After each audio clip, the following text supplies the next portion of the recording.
the needs of businesses through business law, government and corporate relations, and accounting services. As a strategic complement of the government and corporate relations division of the firm, Candace is also co-founder and president of Trinity Digital Solutions, which recognizes the universal shift to everything digital. Candace has over 15 years of professional experience in law, business advocacy, policy, and strategy. And as the presidential appointee to serve as senior advisor in the Obama administration, she provided pertinent legal and policy advice to the U.S. Department of Commerce, supporting the growth of minority and U.S. businesses across the world. Candace negotiated strategic internal and external partnerships with key agencies and organizations to support the advancement of businesses through greater access to contracts, capital, and new market.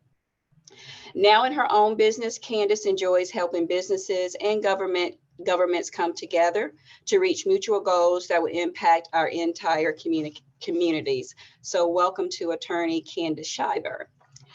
Alicia Jackson is co-founder and chief development officer of Trinity Digital Solutions. With a unique background in human resources, technology, and psychology, in this capacity, Alicia brings to businesses and organizations an empathetic understanding of how to approach business growth through digital strategies. Alicia believes in the people first approach. Embedded in Trinity Digital DNA are the principles of empathy, diversity, and innovation. It is these founding principles that help guide the creation of an ecosystem of digital solutions that are meant to enrich the lives of people and the communities in which they serve. Many of Alicia's colleagues would say that her primary strength lies in relationship building and knowing when and how to bring the right combinations of individuals together to tackle complex business issues. This aligns very well with Trinity's digital's approach to listening first, understanding your pain points, and then offering diverse digital solutions that best fit the needs of your organizations or businesses. Welcome to Miss Alicia Jackson. Also joining us today is Dorette Coetzee. Dorette is both the Executive Director of the South Carolina District Export Council and the Director for U.S. Commercial Services in South Carolina. Both entities work together to help South Carolina businesses succeed in the global marketplace. And as the overseer, Dorette coordinates and leads efforts to develop executive strategic initiatives in the state. She focuses on developing new international markets for small to medium-sized companies and is responsible for developing and maintaining relationships with statewide partner organizations. Prior to joining the Commercial Services Department in June of 2008, Dorette served as Director of Trade Development of Operations. That is where she focused on small to medium-sized businesses in an international trade strategy. Dorette has experience in the European market, and she is a native of South Africa. Dorette has over 15 years of consulting experience. Welcome, Dorette, and welcome to this team of dynamic ladies. I will stop sharing my screen and turn it over to Attorney Shiver.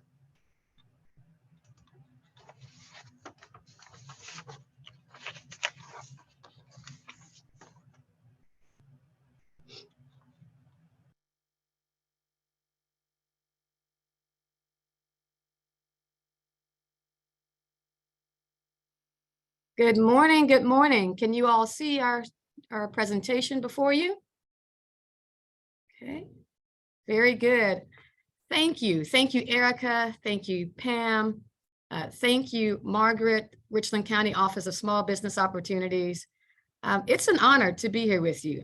Alicia, Dorette, and I are excited to have this conversation around a topic that's truly important, especially to our small business community. You, our small businesses, are the heartbeat of our state. According to the U.S. Small Business Administration's latest reports, as of 2022, South Carolina consisted of more than 463,000 small businesses. This accounts for 99.4% of all businesses in our state. And that's powerful. I mean, we essentially dominate the corporate landscape in South Carolina. And as you think about there being power in numbers, that's a powerful realization. And so how do we then harness and leverage such power, right? How do we continue to grow, not just have a lot of businesses, but have continually growing businesses? And how do we then scale in an environment that is increasingly competitive, in an environment where innovation is the dominant competitive parameter? We believe that one of the ways for doing so is by coming together, working together, and doing so in a thoughtful, deliberate, strategic, and appropriate way. And that's what we've come to discuss today, strategic partnering. And what we will share with you is based on what we know and what we've learned from others' experiences and working with them, and what we know from our own experiences. We too are strategic partners, Alicia, Durrett, our companies and agencies. And so we're speaking from experiences. Good things come in three. Well, Alicia Jackson will get us started, and we'll talk about the what. What is a strategic partner? What are the types? What are the benefits of strategic partnering? I will then share some of the the how rather. How do we legally form these types of strategic agreements? And then third and finally, Durrett Coetzee will talk about the where. Where can we take strategic partnering even outside of the United States? And who do we partner with to even go outside of the United States? And we want to try to dispel the myth that going global is reserved for large corporations. That is not so. Small businesses too can look outside of the United States and successfully do business there. And it's a great way of diversification, by the way. So what we hope that what we have to share with you will be enlightening or confirming, and most importantly, encouraging as you continue to pursue strategic partnerships for your own business growth. Alicia, feel free to take it from here. Thank you, Candace. What a wonderful introduction to the power behind strategic partnerships. So I'd like to say, good morning, good morning, good morning. Happy Wednesday to you. Happy Hump Day to you. Happy whatever day it is for you today. The great thing is that I want to just thank you, because I know that you have a million things to do and probably a million places to be, but you chose to be here with us today, and we are honored and grateful. We hope that no matter where you are in your business, that you leave out of here today learning more than what you did when you came in. Because at the end of the day, what we really want to get to you is that there is so much power behind strategic partnerships. Now, as I said before, my name is Alicia Jackson. I am the co-founder and chief development officer of Trinity Digital Solutions. And Pam mentioned to you that Trinity was founded on empathy, diversity, and innovation. And those last two, diversity and innovation, is near and dear to my heart, because how we achieve that is through our strategic partnerships. I am so glad for them. And I'm going to take you into all about strategic partners. But first, sometimes we have to go backwards before we get forward.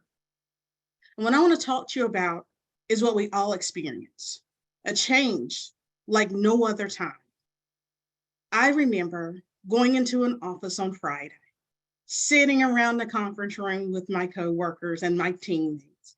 I remember traveling across the United States, meeting clients.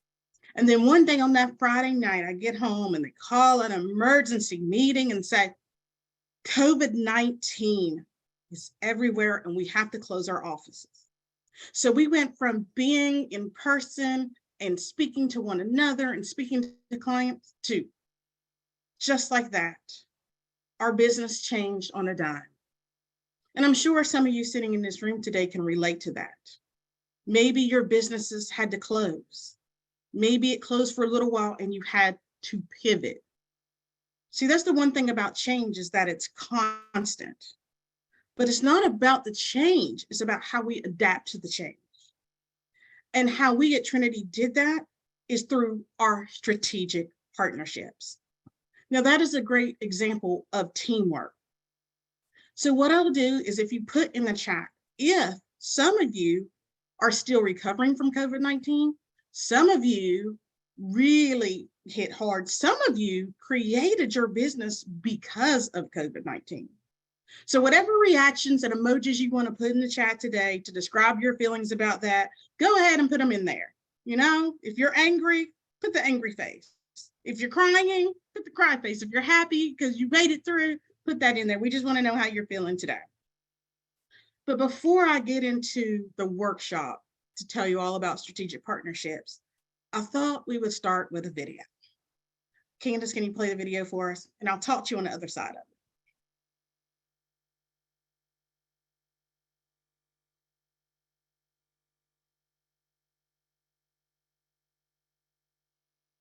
Candace, we can't hear it. You might have to come off mute. Work has changed. How you Can we replay it? The world from 2 years ago is gone. It's gone. You already know it. I mean, it's an obvious statement, but you've seen it. Life has changed. Work has changed. How you do what you do has changed. The predictability of progress has changed. And what I'm seeing all of this change due to so many ambitious people, I see them getting frustrated because what they're aiming at, what they're trying to accomplish, doesn't feel like it's under their control anymore. So their reaction is to individualize, to isolate, to say, I've got this on my own. I don't want to rely on anyone else. I don't want approval from anyone else. I don't want to be disappointed by someone else. And I get the reaction. But for most, it's just not the right move. Right now is a time for teamwork, not to do it alone. And here's why. The challenge with change is you can't see around corners. And most of us can't keep going straight along anymore. So there's a catch. But then don't try to figure it out on your own. It truly is the time to work with others. If you're running a business or an organization or a team, even if you're looking to start something now to get it off the ground, I want you to think about this. Goals are going to need to shift to adapt to change. And when those goals strictly come from one voice, it's risky. Shifting goals can't just come as a statement of clarity from a single vantage. So don't try it.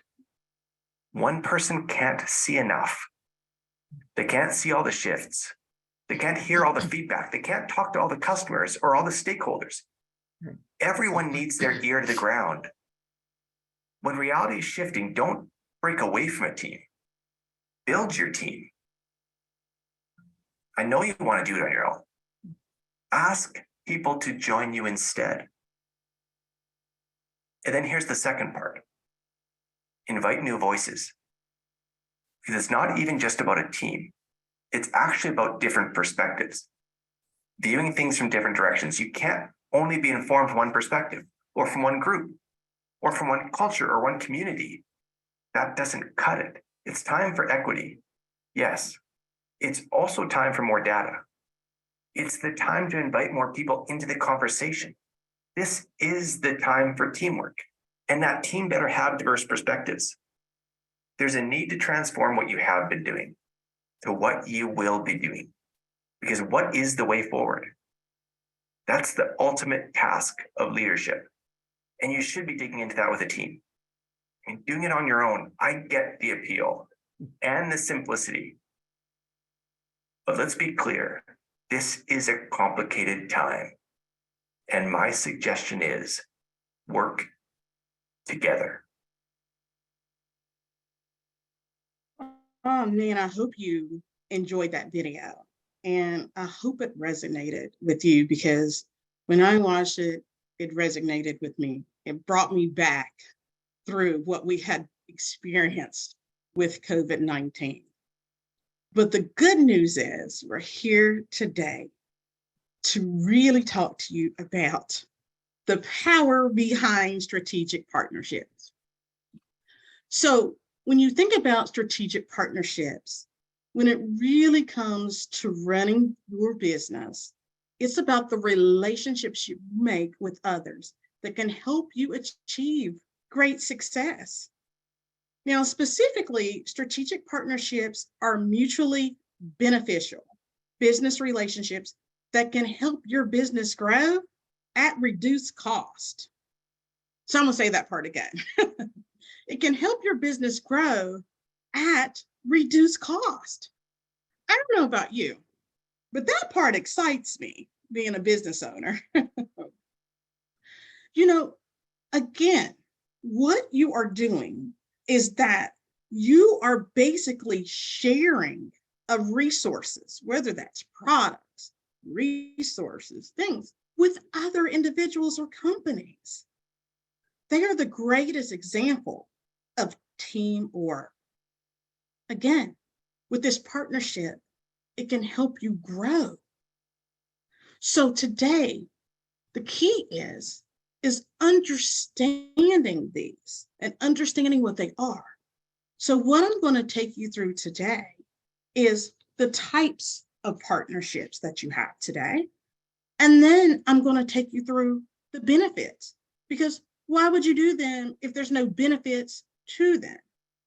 And then once you've got all that, right, I'm going to take you into how you even get started. So today, if you got your coffee, get your coffee cups, we're going to sit around the table today. It's a conversation. We're going to talk together about what these are. And I'm not making any assumptions because I don't know where you are in your business. Maybe you already have strategic partnerships. Maybe you don't. So we're going to start and meet everybody where they are and go through it from the beginning. So are you ready to dive in? I know I am. So let's get into the workshop today. We are going to be talking about the types of strategic partnerships. And the first type of strategic partnership that we're going to be talking about is a marketing partnership. And this is when two businesses operating in the same or adjacent industry, they work together to secure new clients. Okay? Now, I don't know about you, but you should know that marketing is essential to your business success and your growth. It is one where basically, again, I'm going to repeat it, that you and another company in a related field, you help each other find new clients and customers. Now, let me give you an example. The example on the screen talks about a caterer, and I'm going to say it's a wedding event planner, right? Because, you know, weddings is the season for weddings. So I'm a caterer, right? I own my own catering business, and I know Pam. Pam owns Fabulous Weddings and Events, right? And so I'm like, all I do is food. All I do is catering. How do I break into a new market? How do I make my business grow? How do I get my name out there? And I say, well, I think Pam, I should have a conversation with her because she has the wedding events. And with weddings, we all know that they need food. I can help Pam and Pam can help me. So we talk and we decide that this is a mutually beneficial relationship and we form a strategic partnership. So now when those brides call me, when they're looking for somebody to make their food and cater their event, I'm like, I can surely do that, but do you have a wedding event planner? And they're like, no, I'm doing it on my own. And I'm like, you don't have to. I know this lady named Pam, and she's great at doing weddings and events. And on the flip side of that, when they come to Pam and they're like, oh, I can't do it. I need a wedding event planner. And Pam says, I got you. I do awesome job at this. But I also have an awesome caterer who does a fantastic job with the food. You see the power behind that strategic partnership? And that is what a marketing partnership looks like. The second partnership that I'm going to talk to you about is a supply partnership. Now these are the most common types of partnerships. It's like when vendors or manufacturers who supply your businesses with the products, the services, or the materials that your company needs. Now, these can be exclusive or non-exclusive. The key is this. I'll give you an example one and it'll help it make it real to you. So you're in the office, you run a business. You don't have time to go get paper, pens, ink, printer paper, cartridges. So you form a strategic partnership with a product or paper supply company that's going to bring these things to your office for you to use. It's efficient for you. You're not running to BJ's or Sam's or Office Depot. Another one that I really love, this as a business owner, we love to provide perks for our employees. Coffee is one of them. Yes, so we do try to keep you pumped up on coffee so you can get through the rest of your day. But honestly, I don't have time, especially if you have many locations, to go and fill up the different coffee machines and making sure you got the right creamer. No, we do a strategic partnership with a coffee service that will come back by all of our office and change out the coffee. Guess what? That's out of sight, out of mind, and I don't have to deal with it. That is an example of a supply partnership. The next partnership that we're going to talk to you about is your financial partnerships. Now, if you own a company and it isn't in this financial space, it may be helpful to partner with an outside firm to handle your finances. A real benefit to this is that they can be exclusive and they are the experts. Now, that alliance is helpful because it can help find you finance. They can cover your accounting. They can even help you with your stock and benefit programs. And a lot of these relationships are mutually beneficial. You'll keep hearing me say that word, mutually beneficial. And let me show you how this may work. So you may partner with a financial institution, and because of that partnership, they may say, now, because we are partners, we're going to allow all of your employees to get all the perks that would be associated with being a part of our financial institution. Think about a credit union. You strategically partner with a credit union. The credit union will then say, hey, because you are my strategic partner, now all of your employees can be a member of this credit union when they normally may not have been. See, that's the mutual beneficial relationship behind strategic partnerships. And again, remember, strategic partnerships are supposed to help you add value. Okay, so we've gone through the marketing partnership, the supply chain partnership, the financial partnership, and now we're going through one of my favorites, which is the technology partnership. I want to talk to you about, because as the world grows more reliant on technology, it can be critically important that you make sure your business has the resources and the needs to take care of this technology that you have. An example of this could be somebody in IT to fix your computers. I know for a fact that Candace, when her systems and laptops just go dead, she has a technology partner that she calls that can fix her equipment. Because if your equipment's down, you lose time and you lose money. Okay? And they're getting more sophisticated as time goes by. And they can give you a cost related to fixing those computers that you can afford. That's what strategic partnerships are all about. Remember, reducing your cost. Or you could go to somebody that could give you discounted services on your cloud services based on the space that you need. It's really about reducing your cost. So those are some examples of technology partnerships. We've got 2 more to cover today. And these are near and dear to my heart as well. Integration, not just because I'm Trinity Digital Solutions, but I'm a techie. I was in the tech world for a long time. Integration partnership. Let's talk about strategic integration. It's all about making separate things really work together. together. Okay.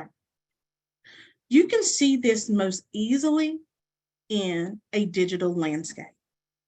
Okay. And that is with your social media applications or your payment applications. So let me take you through a real life scenario.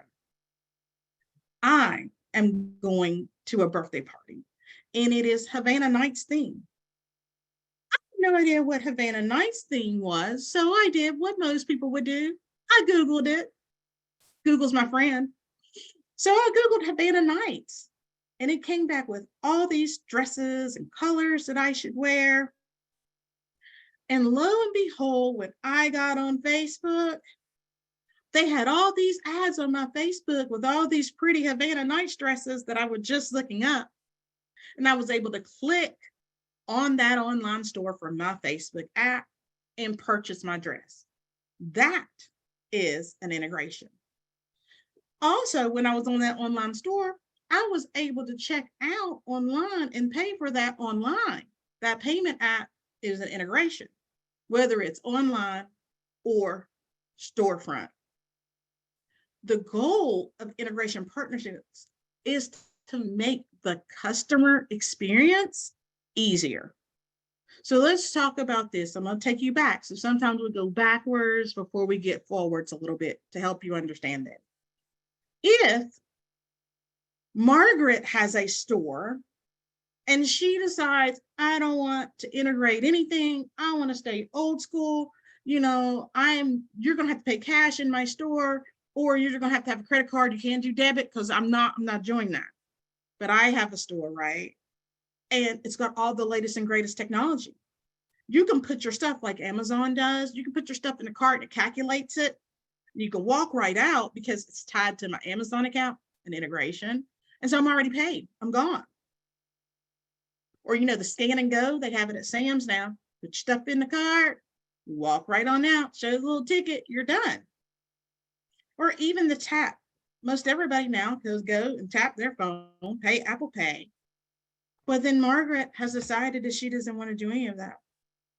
So you go to Margaret's store and you give her the credit card and she's got that machine. Do you remember where you had to go like this and it made that sound?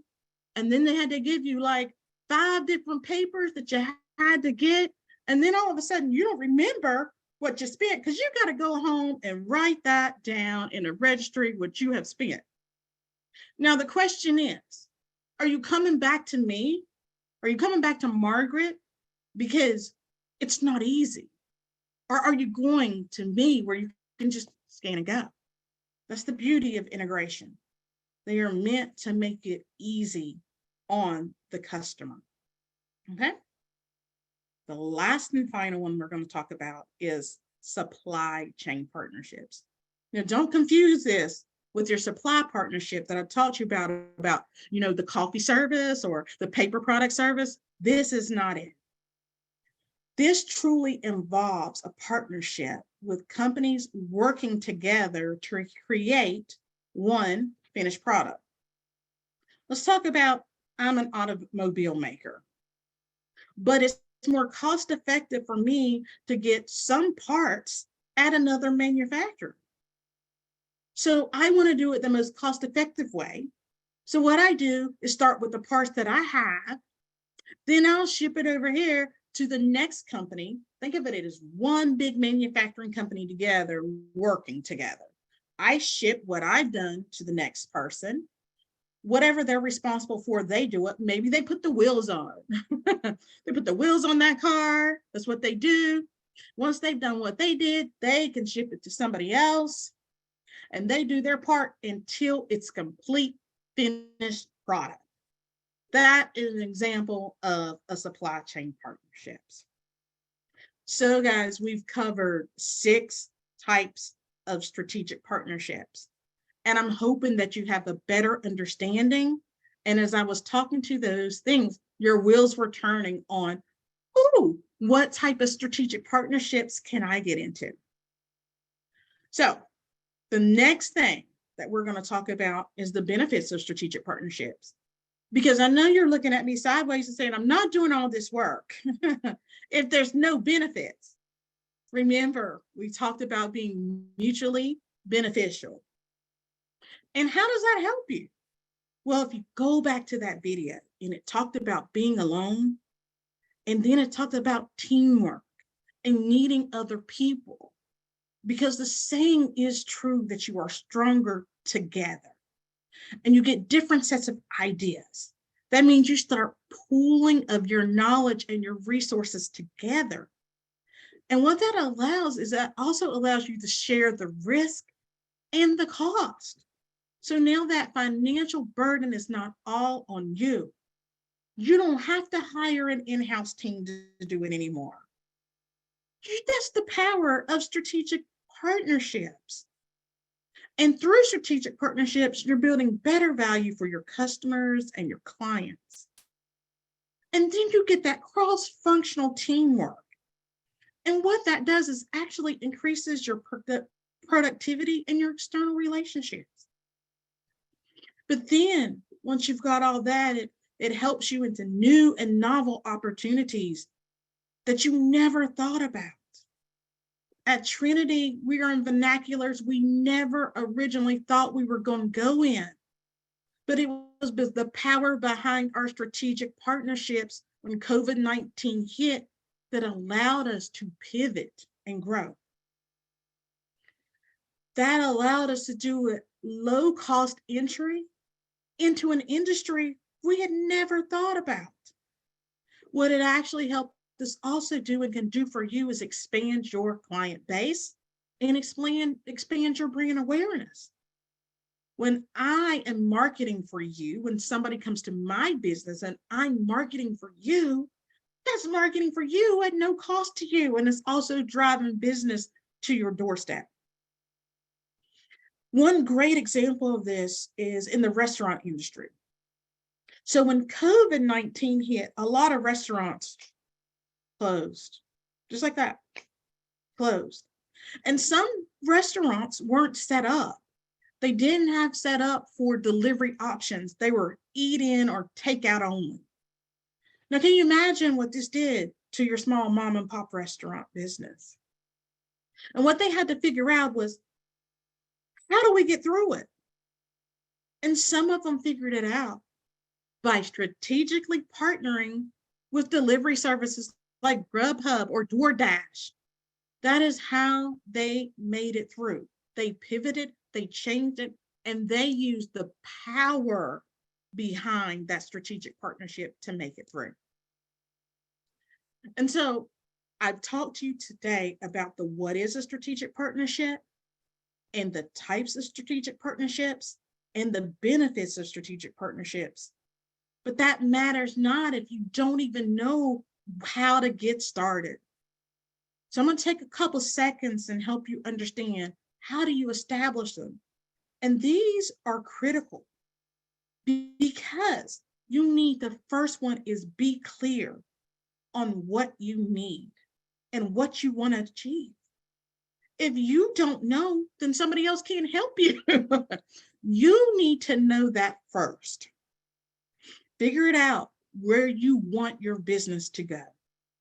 And once you decide that, you can start looking for the partner that suits you. And that goes into the do. This is critical.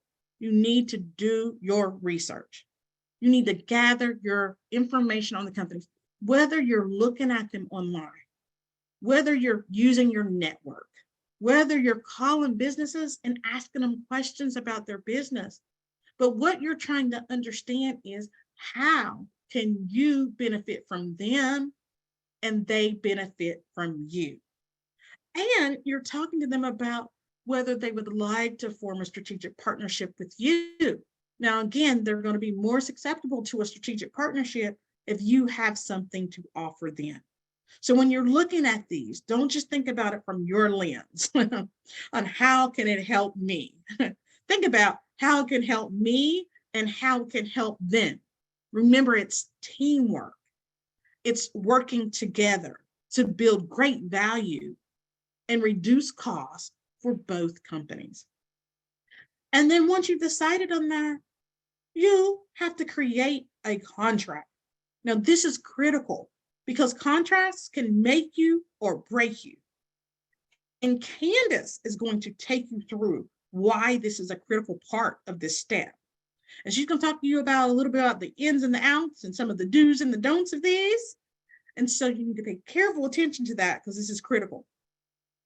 So once you've done all this, once you were clear on what you needed, once you did your research and found that right strategic partner, once you got an attorney to help you create that bounded contract, and now you've established your strategic partnerships, guess what? The work is not finished.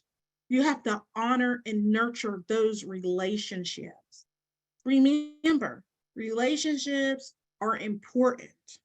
That means you have to nurture them by taking time. That means you regularly meet with your strategic partners. You talk about the good, the bad, the ugly. You talk about whether you need to pivot. You talk about all these things. At Trinity, we say that our partners and our clients are like family. And if we treat them like family, that means that we built a relationship on a foundation of trust. And when you trust me and I trust you, I am willing to expand your business. I'm willing, if I have more contacts, to give them to you. And that is another way that you can build your business. So in closing today, I would like to say, no matter where you are, no matter whether your business is thriving, whether you're surviving, or whether you don't even know where you are today, I'm glad that you made it to this call. So don't give up, because you can do it. You can do it with help. We're stronger together. And again, that is the power behind strategic partnerships. So thank you for your time today. I've enjoyed it speaking with you. And now you're getting to see Candace. Thank you. Thank you, Alicia. What an amazing overview of the types of strategic partnerships that we can take advantage of and pursue as small businesses. Oftentimes we get so busy in our day-to-day, we don't sit down and kind of think about how can we do this in a much more efficient and effective way. And strategic partnering is one way to do that. Thank you, Alicia, for that wonderful overview on the what. Now we'll talk about the how. How do we form strategic partnership agreements or strategic alliances? Now, the type of agreement that you enter into is based on the legal structure of your business, the nature of the business relationship you're looking to enter into, and then what you're seeking to achieve. So not all business agreements may have the same name or look the same. And so what we want to talk about this morning is kind of take a broader or kind of overarching look at two types of general partnership arrangements or strategic alliances. Okay, the first is a partnership. Now, a partnership is generally, in its simplest form, an association of two or more persons or businesses who or that have agreed to combine their labor, property, and or skill for the purpose of engaging in business. Okay, and that's separate and apart from what's called a joint venture. You all may be familiar with that. You may have entered into a joint venture before. But a joint venture is a joint undertaking by two existing businesses that agree to pool together their resources to accomplish a specific task. Now, this specific task can be a new project or any other business activity. But traditionally, in the classic sense, the joint venture is its own entity. It's separate and apart from the parties' other business interests. So essentially, two businesses form one separate business, but the businesses that formed one separate business are independent. You can still maintain your own business while together pursuing a separate business for one purpose or for one project or one goal. Okay, and that's how partnerships generally are distinguished from joint ventures. Okay, let's proceed. Now, let's talk about what are some ways that we can make for successful strategic agreements. Okay. One of the first ways is to memorialize your agreement in writing and with the counsel of a contract attorney. Alicia alluded to this. Partnerships are built on relationships. Relationships are built on trust. And one of the very best ways to preserve a relationship, to preserve the trust that you share with another individual by way of their business, is to get things right from the start. Okay. This applies even when you're doing business with family and friends. You want to get it in writing. If you truly want to be deliberate and diligent in your business efforts and you want things to work and be successful, get it in writing. We oftentimes do a lot of talking in our negotiations. We talk about what we want to do, what we're seeking to achieve. But by the time you get into the business of your new business, you forget a lot of what you want to try to do and how you've decided to manage your relationship and what one person will do to the other person. And so it's important to get this in writing. And one of the things I advise our clients to do, and we put in our contracts at Shiver Law, is we put a clause in that agreement, that partnership agreement, that says, this agreement supersedes any prior negotiations or discussions or understandings between the parties. That way you get a fresh start. Everything that we wanted to do, everything that we intend to do is memorialized in this agreement. And that's very, very much important. And unfortunately, I've seen some instances where parties have come together.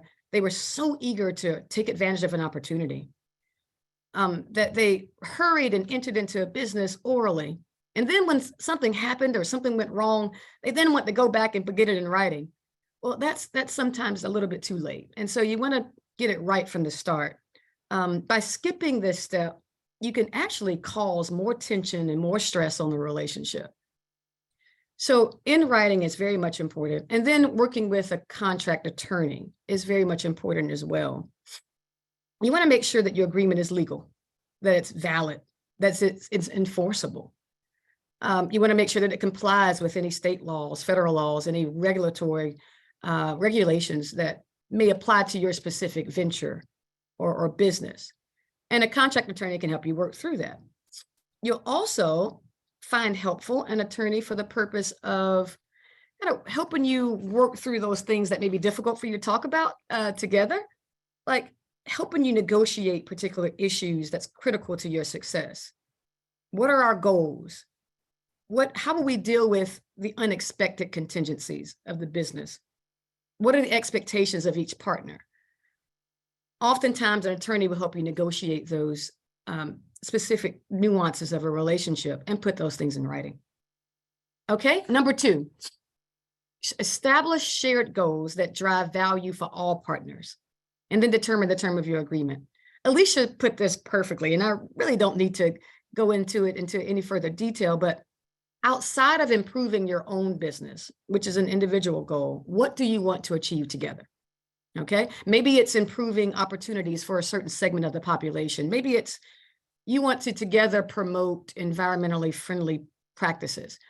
But taking the time to determine your shared goals will make it easier to then market your vision and your core values in your business.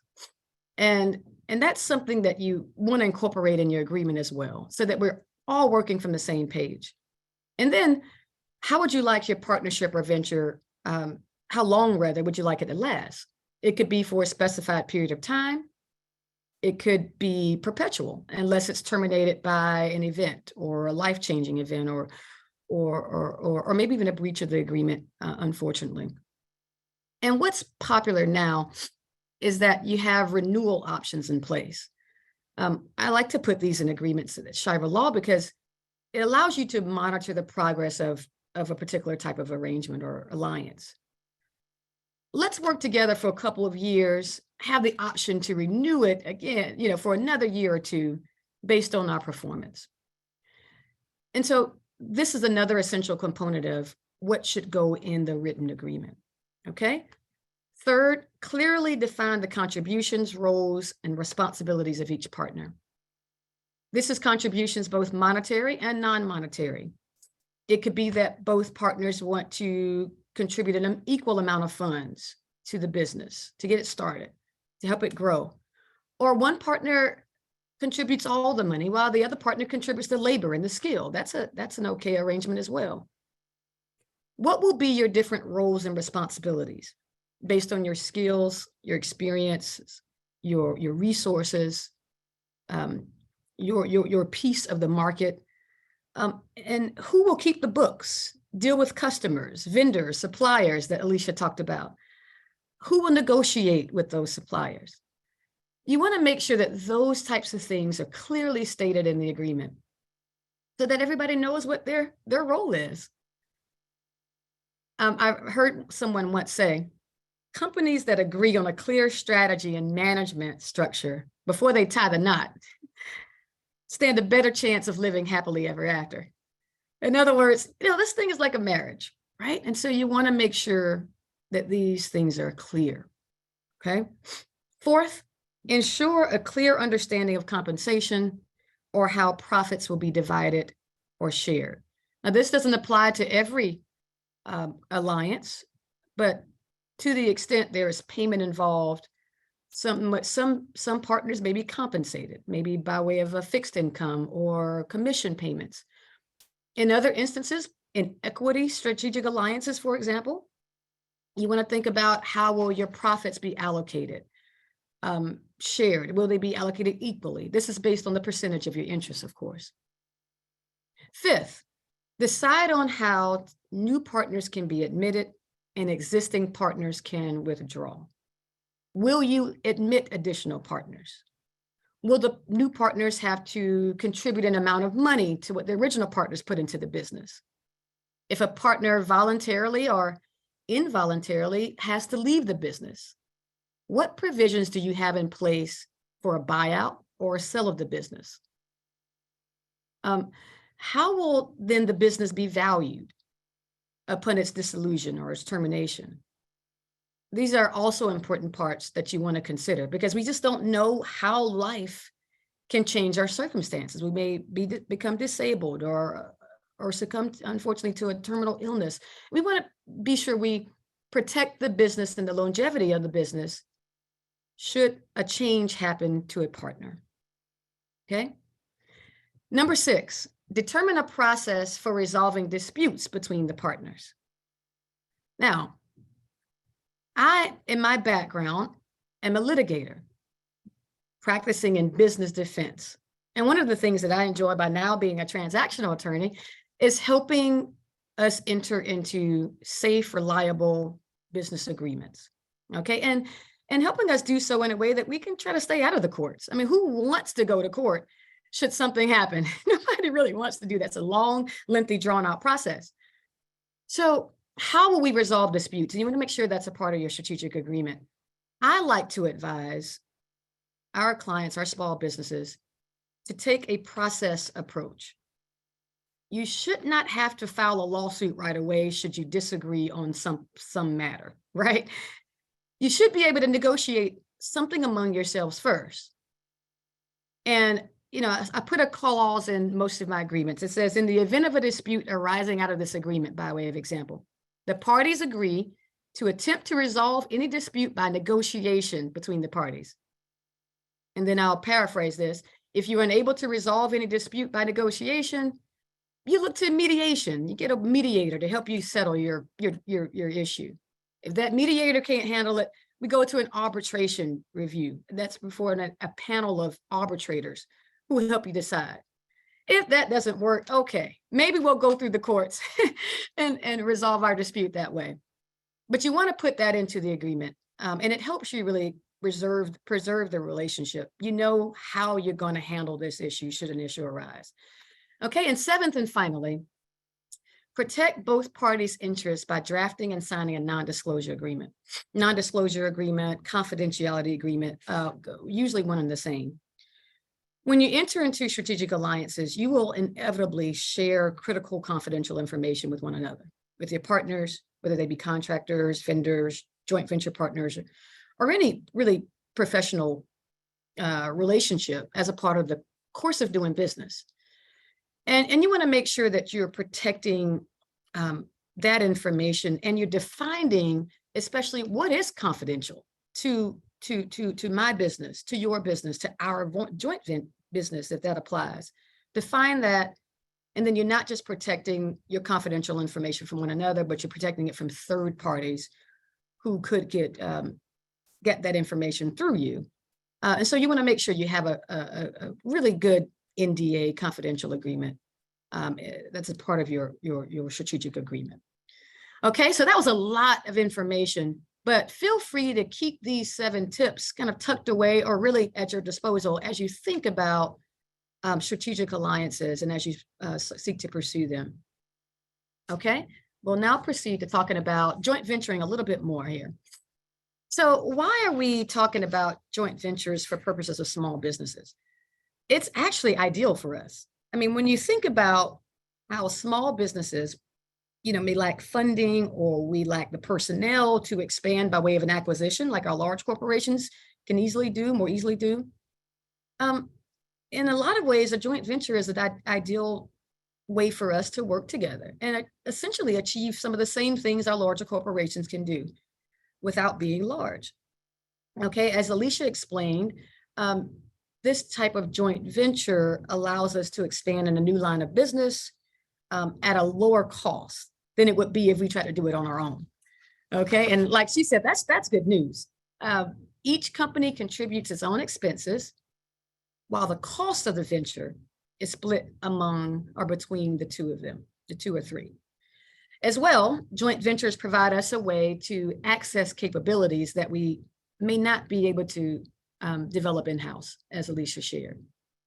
So the first point on this slide is joint venturing provides an avenue to quickly enter a new market or a new business segment. Take, for example, just, these are involving larger corporations, but it creates a little bit of familiarity for us. JVs can even be formed by competitors. And this is one of the things I really love about it. You all are familiar with Hulu, right? It's this subscription-based internet streaming service. You could get TV shows and film. Well, Hulu started out as a joint venture between NBC Universal, AOL, News Corporation, MySpace, Yahoo, because though competitors saw that Netflix was getting a lot of traction, how can we compete in this market that everybody is loving and enjoying? So they together formed Hulu by way of a joint venture. And what I love about it is we oftentimes just think that because we are in the same industry, because others consider us to be competitors, that we can't work together. And that's not the case. You in a joint venture become essentially friendly competitors, and you can open a new market together. Okay, let me give you another example. Barnes and Noble. This is Barnes and Noble and Starbucks. These are 2 otherwise just unrelated companies or businesses that have come together in a remarkable way. In 1993, Starbucks found out that they share almost the same customer pool as Barnes and Noble. Starbucks started opening branches next to or near Barnes and Noble, and their beverage sales increased. Okay.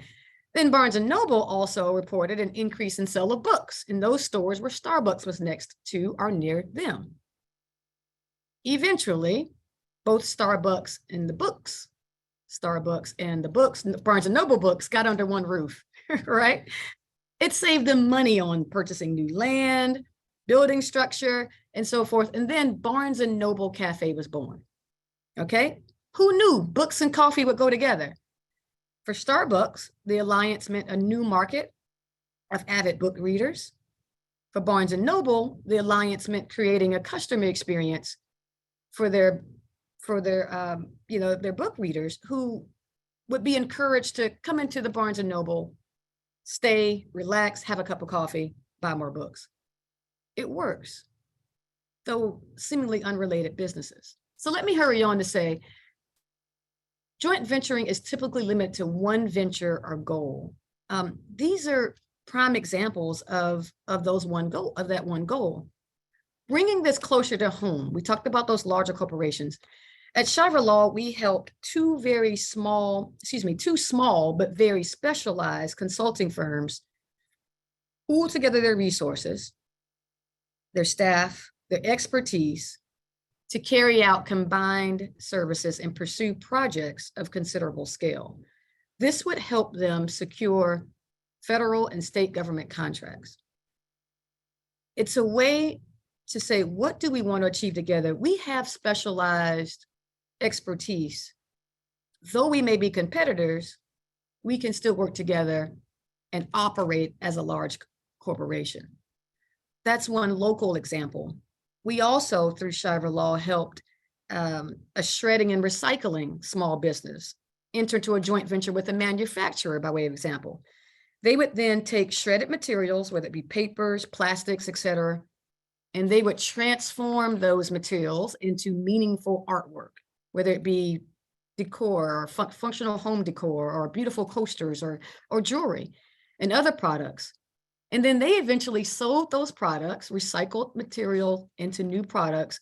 They sold them into hospital gift shops so that it would encourage the sick and caregivers. So they found a mutual goal and they came together to achieve that. Okay. Now, I missed over one of these. Doing business as a joint venture is actually helpful in doing business internationally. And this is something that Dorette will share more with you as well. A common use of JVs is to partner with a local business to enter a foreign market, right? You can be a business here in South Carolina, you partner with a business in a foreign country to do business in that foreign country. This helps you more comfortably and confidently go into territories that may be unknown or less known. Usually, this is how it works. The US business will bring the technical expertise, perhaps even the funding to the project, while then the foreign, or in their case, the local business, will have permits, licenses, land, stakeholder relationships. They may even have access to distribution networks or channels. And they together work together in that foreign country to achieve a goal. Now, here's another quick example. I know we may be kind of getting short on time. We know of an instance that worked very well. I've done some work in Liberia, West Africa. It's one of my favorite places to serve. But how many of you know that in Liberia, West Africa, they have what's called a rainy season? For 6 months, from May to November, it rains constantly. And then there in some remote parts of Liberia, you have homes that still have the thatched roofs. These are roofs that have straw or hay, made of straw or hay. As you can understand, that's a very difficult circumstance to be in when it's raining. Well, a local business and the US-based business specialized in roofing. Very, very specialized area of roofing and installation. This roofing company formed a JV with a construction company in Liberia, West Africa. The two of them decided they would come together and build a number of more sustainable housing that would withstand the rainy season and provide relief to those residents. Again, they have a mutual goal, one venture for a very particular purpose. Joint venture was formed. Okay, now let me go past that part and say the fourth part is consult with an attorney on the proper legal structure of your new business venture. Now, while a joint venture is typically entered into to combine and leverage one another's resources, and in the casual sense of the word as a partnership, it really can take any legal form that you choose to. It can be an LLC, it can be a corporation, it can be an actual partnership. And you'll want your attorney to help you decide what should that legal structure be. That attorney will work also with an accountant or CPA to help you understand those tax implications as well. Now, in a JV, the businesses will share ownership of the newly created entity. You'll jointly be responsible for its risks, its profits, its losses. But you essentially want that attorney to help make sure that your ownership structure makes sense for what you're seeking to do. Okay? Now, fifth on our list is determine the management of the venture. This is a bit duplicative of what I shared in the previous slide. but who will be in charge of the day-to-day business operations of the venture? Remember, you're still operating your own business independent of this joint venture. So you got to put these things in places. Who will be in charge? In joint ventures, you also want to make sure that you're contributing equitably, not necessarily equally, but equitably to the success of the venture. Putting that in agreement in your joint venture is important too. Will there be any restrictions on individual actions is another consideration, okay? Now you also want to seek to protect the intellectual property of the rights of each partner. Now, joint ventures often involve the sharing of intellectual property or infrastructure. Though it's shared, though, you want to be sure that you're clear as to who owns the IP, the copyrighted work, the patents, whatever you've created as an original work, if not you jointly. And then what happens to it after the venture dissolves? We recently advised partners, based on their circumstance, to retain the right to their own IP that they created while a part of the venture. That's an acceptable way of kind of protecting that intellectual property. So you want to protect your business ideas, you want to protect your trade secrets, and then you can also engage with an IP attorney to be sure that all bases are covered. Okay, and then finally, enter into careful confidentiality and non-compete agreements. That's mutual for both parties. The mutual part is very, very important because we get a little, some tension is often caused by non-competes, particularly when they're one-sided and you don't feel as if both interests are being considered. But it's not uncommon to be asked to sign a non-compete agreement or exclusivity agreement when you're entering into a JV because your purpose is so very specific. But you have to make sure it's fair in your geography, in the scope, in the time at which you have to abide by this non-compete. And then also, in reality, partners just tend to learn skills and gain new competencies in working with one another. And you want to make sure you have what's called a non-circumvention clause, that because I've learned what you do, that I don't try to recreate that and do it myself. We're working together for a purpose. Okay, and so an attorney can help you make sure that that's spelled out in a very fair and clear way in your joint venture agreement. Okay, we've said a lot. And the part about joint venturing globally takes us to our third part of this workshop presentation. How do we get there, though? I often like to say, let your tax dollars work for you. Strategically partner with our state and federal governments because they offer so many resources that we just don't often know about. And so you don't have to feel as if you have to go at it alone when you're looking internationally. 95% of the world's consumers live outside of the United States. I got to say it again, 95%. I mean, the world is open for business. And we've got to figure out how to get there. Direct Coetzee will be helpful in sharing this. I'm going to proceed to the next slide. And Direct, please feel free to introduce yourself and take it from here.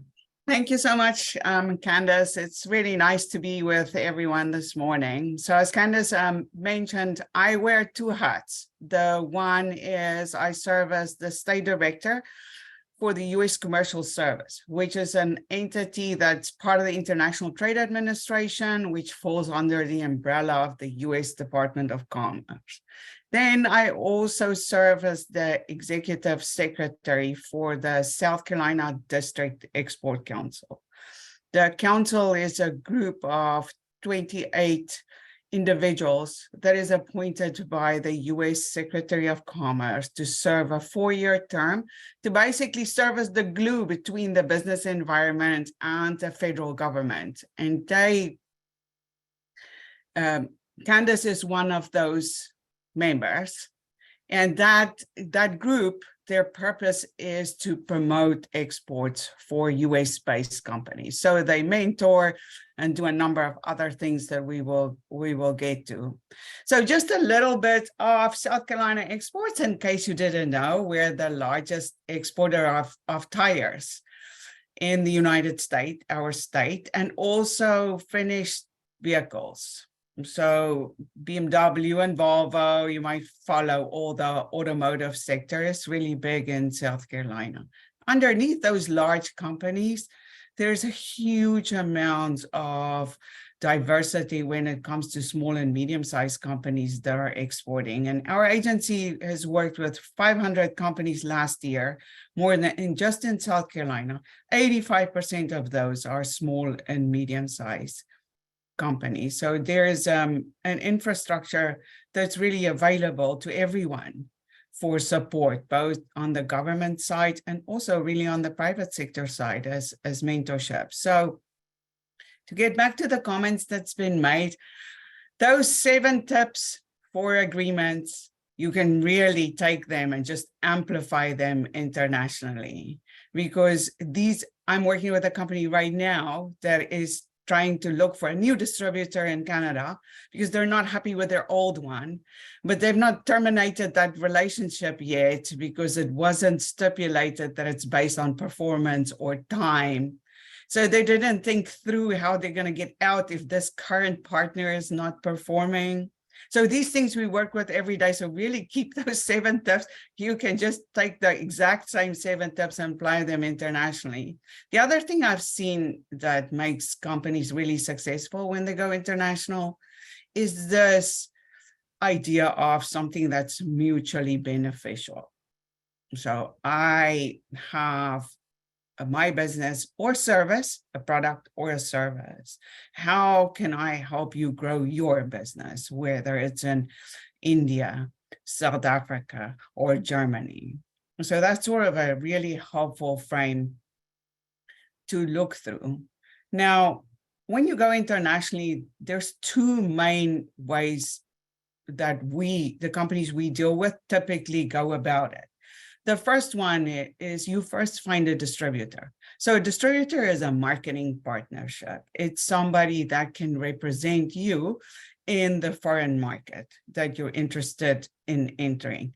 And that person either takes ownership of your goods, so they basically buy your widgets and then resell them, or they can serve as some sort of an agent, which really applies for services too, especially. So they would sell your goods and then they get paid on a commission basis. And then the other one is what Attorney Shiver talked through, is sort of a joint venture. I'm going to enter into something officially legal. Now, bear in mind, it's really important if you do that internationally to have an agreement in place, because it stipulates whose laws apply. Is it the United States laws or is it German laws? And then you have the European Union as part of that might also factor in. So you really want to make sure you have something official and legal in place before you do a joint venture internationally. So the last point I want to make here is that the state and the federal government, as Candace mentioned, you already paid for that tax dollar-wise, has infrastructure to really help you enter the international market. So the U.S. Commercial Service has offices in more than 80 countries, and our sole purpose is to help small and medium-sized companies enter these markets. And our hope is that there will be lower costs and fewer mistakes, because you essentially have boots on the ground. Now, our most popular service, really on the federal side, is a matchmaking service. So we pre-screen potential distributors or partners for you when you go internationally in a specific market, and then we organize meetings. And it's probably worth noting that prior to COVID-19, you were really required to be in the market physically, because most of the world function on these personal relationships, and you would have to visit more than once. But since then, we've really graduated into a lot of virtual work.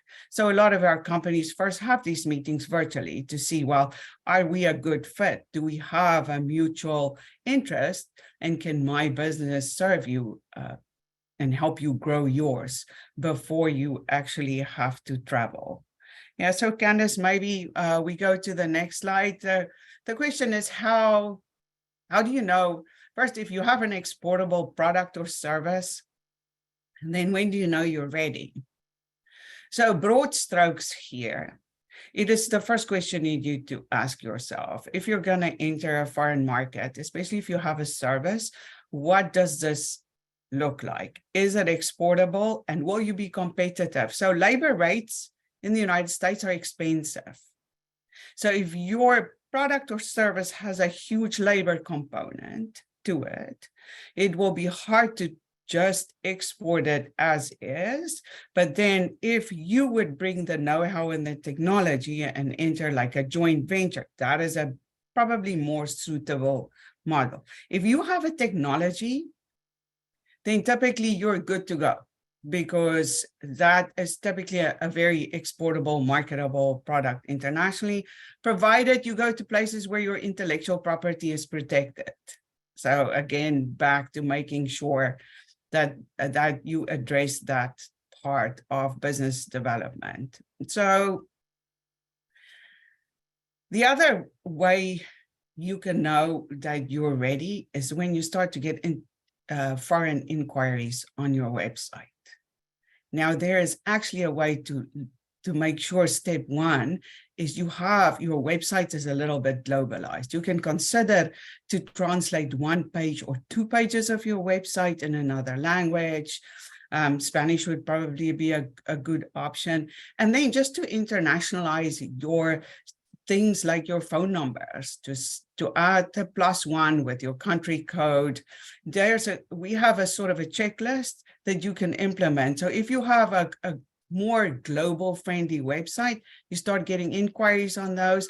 That is normally a good time to start looking at the international markets. If you are not sure about the inquiries, we're happy we do this all day long. I got this inquiry, is this a legitimate company?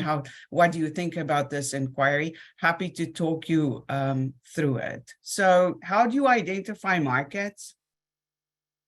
Really depends on the product, but what you can look at is, of course, where the demand is. So if you have a service, would you be competitive in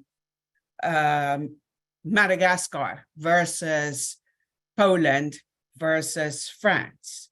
Who else is there? What do you need to enter? What's the barrier of entry? So we have the CE mark, like the European Union has their list of requirements for like a medical product. It might be expensive.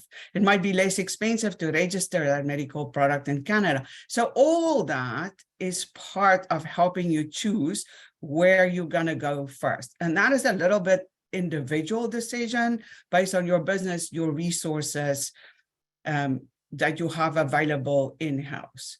Now, where to go for assistance? We already mentioned the council. I've mentioned the commercial service. There's also the state of South Carolina, the Department of Commerce is 2 really great individuals that work just in trade. We work closely with them. Then the Small Business Development Center. If you want to get started, there's a whole group that's in the state that is qualified on the exporting side to counsel you.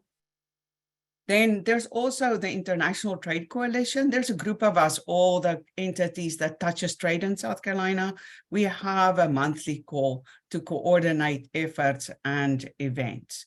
So you can just really connect into any of these touching points to get access to the SBA for financing, the Exim Bank rep that sits in Atlanta. We all work together. Okay, so back to the District Export Council. As I mentioned, there's 28 individuals in South Carolina. I'm going to just mention some examples. You'll get the feel for who these individuals are. We have Doug Kim. He's in the upstate. He's an intellectual property attorney. Then we have Sam Hines. He's an attorney, maritime attorney down in Charleston. Candace, you're already familiar with. Then we have freight forwarders and customs brokers, that's part of the council. Then we have businesses, American Foam and Fabric. They do automotive after parts for really the textiles that goes into any vehicle. We have electric vehicle company specifically for trucks. Then we have an export management company. She represents manufacturers across the United States that does dog food in any dog-related products, and also for horses. So she's the export department of a lot of small companies. She's based in Irmo. And then we have somebody that exports food products. He's specifically familiar with the Middle East, has done business here for a really long time. Then we have another company that makes faucets, like for homes and also restaurants. And they're called TNS Brass, and they ship these faucets all over the world. So there's a wide array of companies. We also have the SC Bio, and the Automotive Council, the Aerospace Council. That's part of the Competitiveness Council in South Carolina. Those are all part of the South Carolina District Export Council. So they mentor.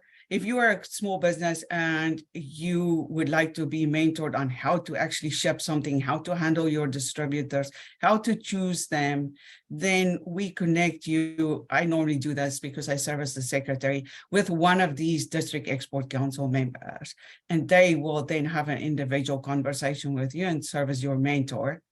Then we also do educational seminars. Tomorrow we have one on the CE mark in Europe, which is a webinar. Now, the commercial service has a ton of webinars, as you kind of might imagine. And what I will do is, the best way to be aware of these opportunities is to register through the website, because then you can choose your industry and you can choose the things that you're interested in.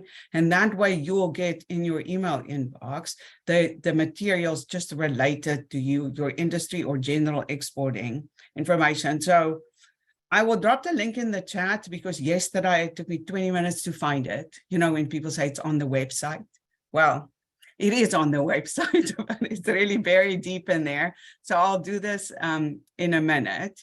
And then later in the year, the state of South Carolina also is planning a training seminar.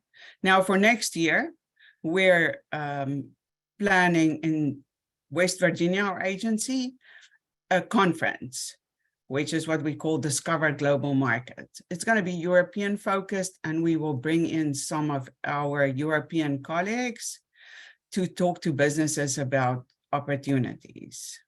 And then, so the awareness of export opportunities is also what the council focuses on. And that's mostly the avenues I mentioned. So the industry competitiveness and the global marketplace, I really, in my experience, like I've said, I've done this probably for 15 plus years, which you stop saying 20, but it's really been 20. You stop saying 20 when you do your resume, right? At some point. Anyway, so I've been at this for a long time, and experience-wise, it is good to have an individual meeting with one of the export counselors, because your business is unique and your needs might be unique, and your capabilities and your commitment of your management to really pursue international opportunities. So I really encourage you, if this is something you feel like you want to explore, just connect so we can have an individual meeting and discussion and see what it will look like for you. So the last thing I want to mention is that trade missions, the state takes typically charge of trade missions. They went to Australia earlier this year. We're actually in process of trying to organize a mission to South Korea for November 1 to 3 this year, where they will take a group of South Carolina businesses with them to South Korea to look for distributors or partners, and that they will use this matchmaking service of the federal government to try and locate those partners. Then there's a very large trade mission that the commercial service does every year. It's the largest that the Department of Commerce does. It is going to Turkey next year in May. You will group, there's typically about 60 US businesses. It's a national event that travels to Turkey for a conference and then matchmaking in 4 other countries. I think it's Denmark and Italy and 2 others next year, May. That's called Tradewinds. And that program is in its 12th year, and it really sells out very quickly. So if it's something you're interested in, let me know and we'll keep you posted. Now, you might ask yourself, how do I get to Turkey and how do I get to West Virginia? So the state actually has a grant available. It's called the STEP grant, STEP, State Trade Export Promotion Grant. It is something that was given by the Small Business Administration, and every state can apply for, so they have their own program. South Carolina does have a program, and there are certain requirements. You have to have been in business for a number of years, and you have to be profitable, I think, and then you have to be in good tax standing, headquartered here. Happy to share all those requirements too. I might actually drop those in the chat too.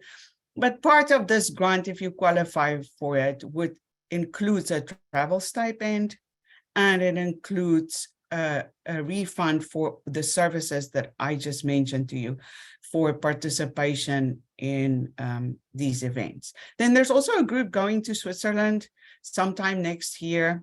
If you're a company that is exporting or interested in pursuing specifically that market, do let me know. It's preferable that you're in the city of Columbia's boundaries, but that is something I can also keep you abreast of. Yeah, so please feel free to post some questions in the chat if you have some. And Candace, I'll give the floor back to you. Thank you. Yes, thank you, Dorette. Thank you so much. We hope that that has calmed some anxieties about doing business abroad. I mean, you really, I say we really have to take the time to get to know what are our resources. And Dorette just does a phenomenal job leading both the U.S. Commercial Service Office, which is a part of the U.S. Department of Commerce, International Trade Administration, as well as the South Carolina District Export Council, which, Dorette, correct me, the South Carolina DEC is what we call it, is a part of the National Export Council. And so you still have access to a national network of partners to help you get into this market. And that's very important when you think about diversifying your business. You know, there's a season for everything. You know, not every season is maybe profitable for your business. And so you want to diversify and think, what other markets can I enter into and explore when it may not be going well this season or the other. So thank you so much, Dorette. We know we shared a lot of information, but what's essentially important is that understanding is that, you know, we want to try to develop an ecosystem of partners, right? Alicia talked about so many to help you do business and better grow. I tried to talk about how you enter into them. Dorette is talking about on an international scale. But developing an ecosystem of strategic alliances will allow us to maximize your competitive advantage. And that's what this is about. Now, on this final slide, we have our contact information because we know there may be some questions that may evolve after this workshop shall have ended. At our firm, the Shiver Group, we are comprised of 3 separate entities. Shiver Law assists on the legal side. Shiver and Associates can help more with the how to identify the supply, you know, the partners and so forth. Alicia Jackson at Trinity Digital Solutions, we also help identifying partners for a specific purpose. Dorette, of course, helps you on the global scene. So please feel free to reach out to us, email us, but we're at this time, we are happy to answer any questions that you might have. Alicia, Dorette, anything else you might want to say before they open the floor? Okay. Erica, Pam, how should we proceed from here? Good information. Wow, this has been awesome. I mean, we got some really good beneficial tips on how to form joint ventures, partnerships. How do we take our business global? The what, the how, the where. This has been really, really good. I was going through the chat and I saw where Ms. Lucinda Lewis, she said, For me, I'm learning how to grow internationally. How do we determine how we can team well and with who? Like teaming on construction and project management, finding a good fit domestically and internationally. Does any one of you want to take that? Yeah, I can. So I think there's internationally, everybody, you have to ask yourself this question, right? What's of mutual benefit to the potential partner? So if you have a construction company, you could, if you go internationally, we can look at where the construction projects are, because we have offices in 80 of those countries. Then the question becomes, if you're going to sit in front of that partner that it has won the contract for that specific construction project in that country, what will you offer that partner that he cannot get locally, he or she cannot get locally? So Candace mentioned this, that typically the US brings some level of expertise.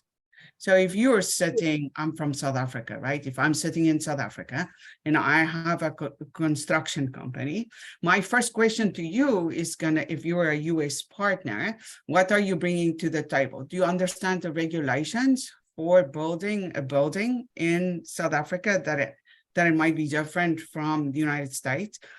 Do you have funding you can contribute? That, I think, is typically a big, or do you have some sort of a way you're managing a project, like some software, something you're managing construction that I think would be greatly beneficial to my company? I think those are things to think about, and those are things to look for, because if you're sitting across the table from a potential partner, then those are the questions that they would want to have answered. So I don't know, Candace, if you have, or Alicia has anything to add. No, I think that's perfect. And understanding your unique value. And that's the neat thing about, being an individual or having an individual kind of business at the start, is that you try to understand what's unique about me, right? And then you really just have to come to the table and sit down and talk one-on-one with some persons in our network. And so we have a number of course, ways to network with and identify and find potential partners. But really, it's not until you come together and begin to talk about what do I have, what do you have, that you try to determine whether or not you make for a good partner to pursue opportunities abroad. I'm speaking domestically, but the same things apply as what Dorette said on the international scale as they do on the domestic side, and we're happy to help you through that process. I have another question that came from one of the registrants. She asks, how do you market your business as a business who wants to partner? How can you, especially as a subcontractor, a sub wanting to market your business to a large company to form that partnership? What advice would you give that particular business owner?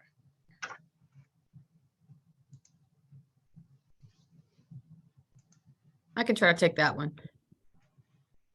So I found helpful associating with the business associations, I guess I say, around South Carolina, right? I mean, take advantage of the South Carolina Chamber of Commerce or the Columbia Chamber of Commerce, or even being a part of this forum and letting us know that that's something about which you may be interested. I'd be more than happy to, we can always have one-on-one conversations about what you're seeking to achieve, right? And we begin the process of deliberately and diligently seeking a good partner and putting the word out that you're interested in partnering with a larger firm for the purpose of doing more business. So it's just making sure that the right persons in the right places are aware. And I think that's really the best way to start. I agree. And to add to that, it was the beginning of what we talked about is the how-to, is that make sure that you're clear on what you need, what you're trying to achieve, what your goals are, and then identifying that right partner. and making sure that you understand where your resources are. Again, it's about strategic partnerships. It's about learning who is in your room, like Candace said. It's about reaching out to us, or reaching out to Barrett, or reaching out to, or getting involved in your council and using your networks. So I think it goes back to the fundamentals of making sure you know what you want, what your goal is, and making sure that you do some investigation on your part and seeing what all is out there and maybe who you would, and then getting somebody to help you do that. Hey, Candace, this is Placenta. How are y'all doing today? Hi, Lucinda. Hello. I had a comment because I'm currently in a teaming agreement. So I do a lot of teaming agreements, not really joint ventures or partnerships. And one of the things that I'm learning about that is when I come to the table, like, I'm very specific about what we want to get out of that team agreement. Like, when it's all finished, what is it that I want my team to have accomplished or learned? Or, I want to make sure that we've gained some kind of knowledge that we can go after those projects on our own in the future. So that's been very beneficial for me. But I kind of pivot into the development space. I'm finding it very challenging to find companies that are willing to team or partner in this space with me. I'm not giving up. I'm gonna find one eventually or figure out how to do it myself.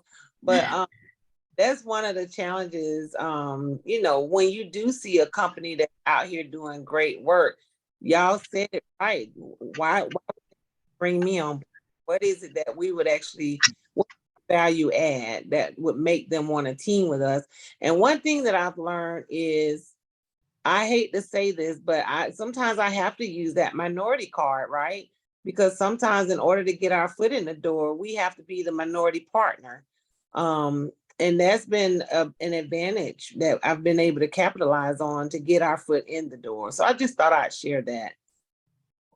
No, thank you. And, it's a process, right? Not every partner is the right partner, right? And I think we just have to continue to be a part of forums like this and work with one another, understand what your resources are, and those resources can help you identify the right partner. So, Lucinda, happy to have a conversation following this on the specifics. But Candace, this is Dr. Lynn. May I? Dr. Lynn, yes, sir.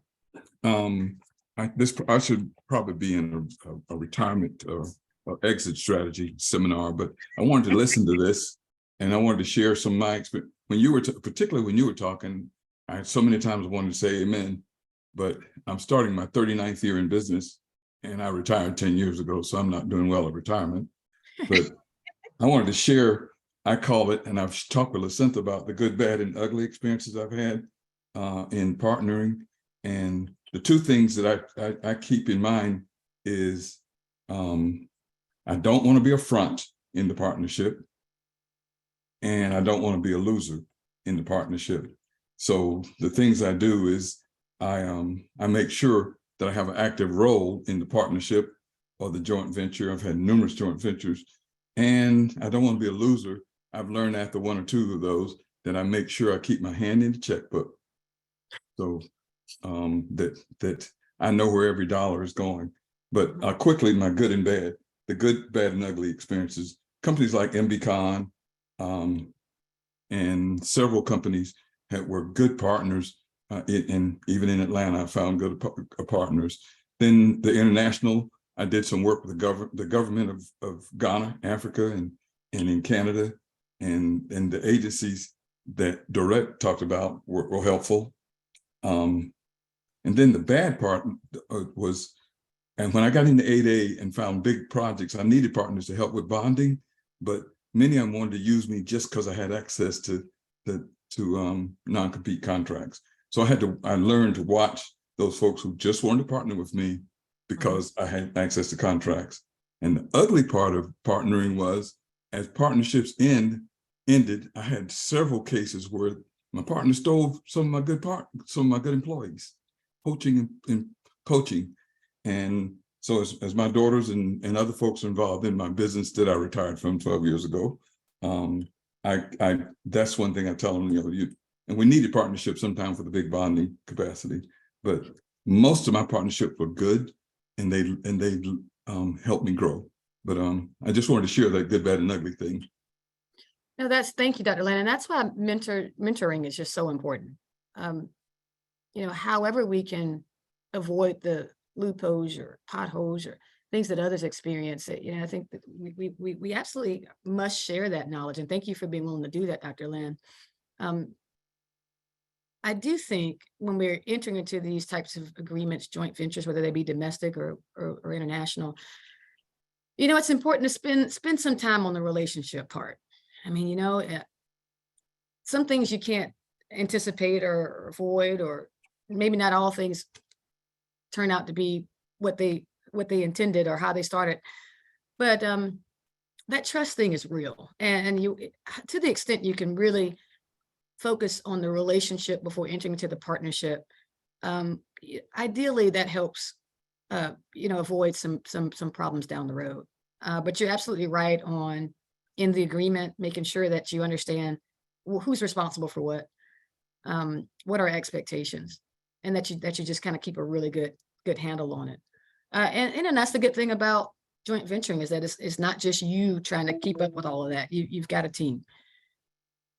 So thank you for sharing that, Dr. Lynn. Thank you. So I see Dorette has put a lot of the links into the chat. I think you can click on the little 3 buttons if you want to download all the chat messages. That includes the link. I just want to say thank you to everyone that has been on the call. As you can see, Candace, Alicia, and Dorette, they have their contact information. So if you want to speak with them or reach out to them directly, I would encourage you to please do so. Do we have any other questions? Erica, can we speak out? Can we ask questions out loud? So Keisha Washington wanted to ask a question. Keisha, go ahead and unmute your mic and you can ask your question. Hello. I just wanted to ask advice or maybe opinions about subcontracting.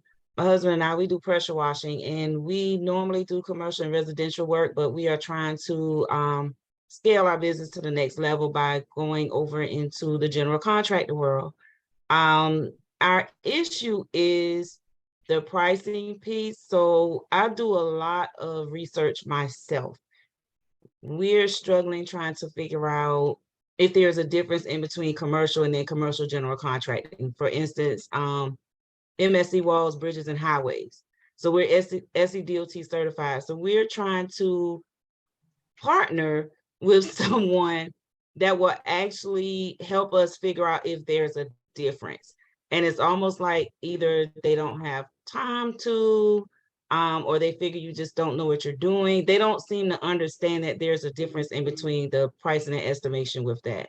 So what would be you guys or anyone on here advice or opinion on how to break into that world, I guess, without looking like we don't know what we're doing, in a sense?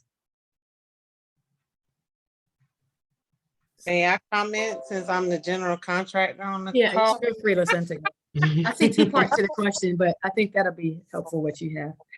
Okay, just to make sure I understand your question, you're asking how do you break through with, I guess, general contractors to let them know that you're like a commercial or residential company?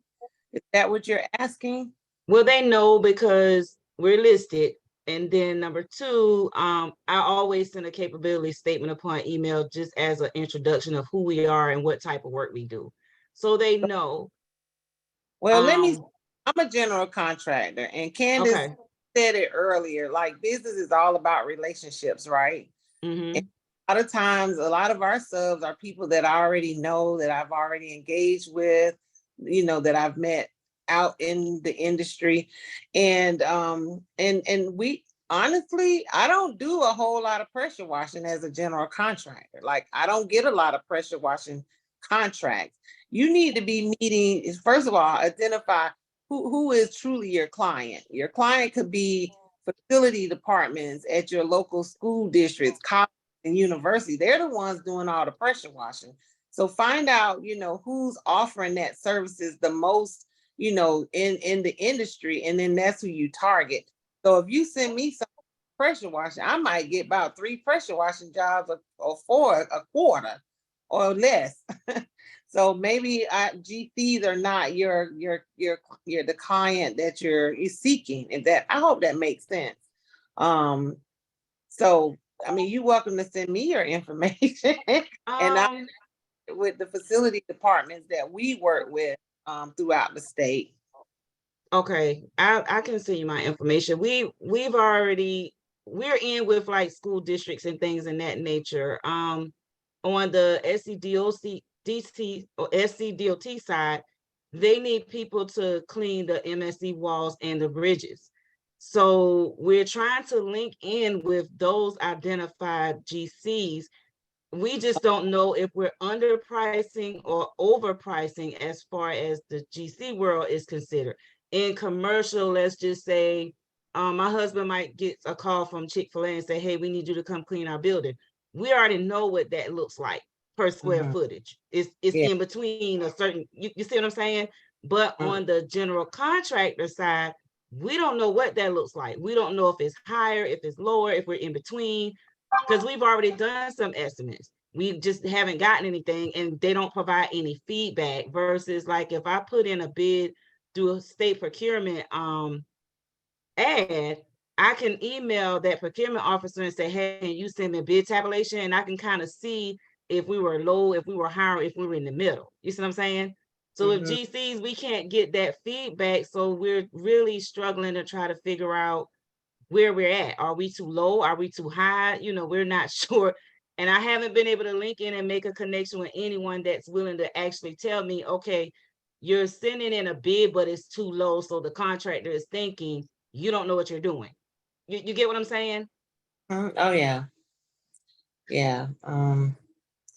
No, I just think a lot of these big contractors, they already have their key team that they go to. Right.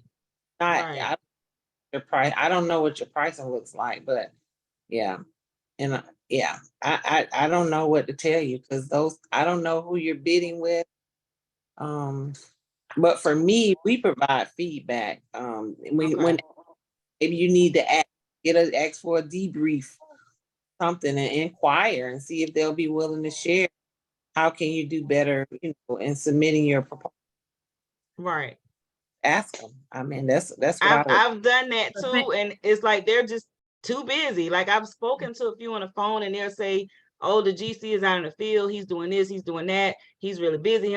And I've caught that with like several of them. So we're just kind of, it gets discouraging, when you're trying to break into that side of work and you just can't get the feedback you need. So I found a company here that I'm going to try to go schedule a sit down with, and maybe he has it on his email, his website, that he does sit down. So we're going to try him and see, how that goes from there. But I just wanted to see if anyone had any advice on it and kind of been through that before.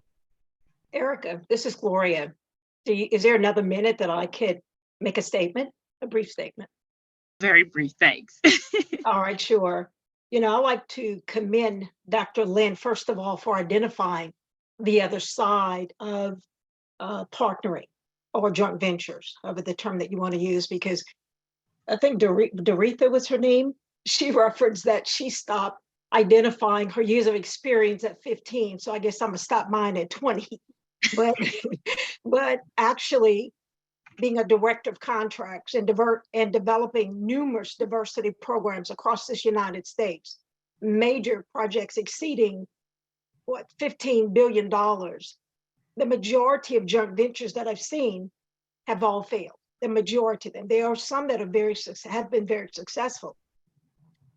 But you have to realize when you entering into joint ventures, and these weren't small companies that I'm referring to, these are some of the largest construction and engineering firms in the world on projects that I've worked on. And the fights and the lawsuits that came about was just unbelievable. So there is another side. And I commend also this statement made that you must get an attorney if you're going to enter into these types of structures, because where you think as a layperson and even a contracts person that's not a lawyer in a specific contracts area. You think what looks good on paper, the interpretation of that language can be completely different from how you interpret it to be. And that's just a suggestion that, my purpose for being here.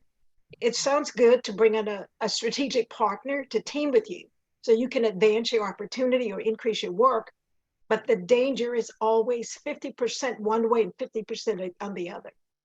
So that's my suggestion. So thank you, Dr. Lynn, for identifying the other side, that joint ventures and partnering can be very harmful as well. Yes, Gloria, I've been there, done that. As with all relationships, but we try to point you to resources to help reduce and minimize those dangers. And I think that's just the reality of business in general. So yeah, thank you both. So we're nearing our 12 o'clock time. This has been really good. Thank you to our three powerhouses that brought forth some really great information. Thank you to all our attendees that also offered some expertise advice to our attendees. Again, we have Ms. Candace Shive, Alicia Jackson Direct Coetzee. Did I say that correct? Yes, you have the information on the screen. So I would encourage you, if you want to speak with any one of them individually, to please reach out. There's been a wealth of knowledge. Oh, I see Mr. Greg Davis. Thank you, Mr. Davis, for joining us. He's one of our partners at SCDOT. Thank you so much, Mr. Davis. And if you want to reach out to our office, our number 803-576-1540 with the Office of Small Business Opportunity here at Richland County. And you may have some questions that you want to ask our office as far as gaining some contracts here at Richland County. Our website, www.richlandcountysc.gov/OSBO. Again, I just want to say thank you to everybody. This has been great. And I just want to say thank you and have a good week. And also, one more thing before we go. This is being recorded. It will be uploaded on our Richland County's YouTube channel. So give us a few hours for them to download it and then upload it into the channel. So the PowerPoint presentation will be emailed to all of the participants. So yes, you will still have access. I know we had some people that asked that question, but yes, it will be on Richland County's YouTube channel if you want to go back and watch the replay. Again, have a good afternoon and thank you, ladies. This has been great and looking forward to seeing you guys soon. Goodbye. Thank you. Bye-bye. Thank you, everyone. Have a great Can day. y'all stay on Alicia, Candace? Uh-oh, threat already fell off. Uh-oh. Stay on.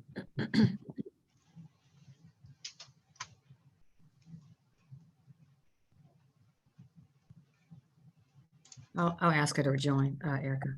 Okay.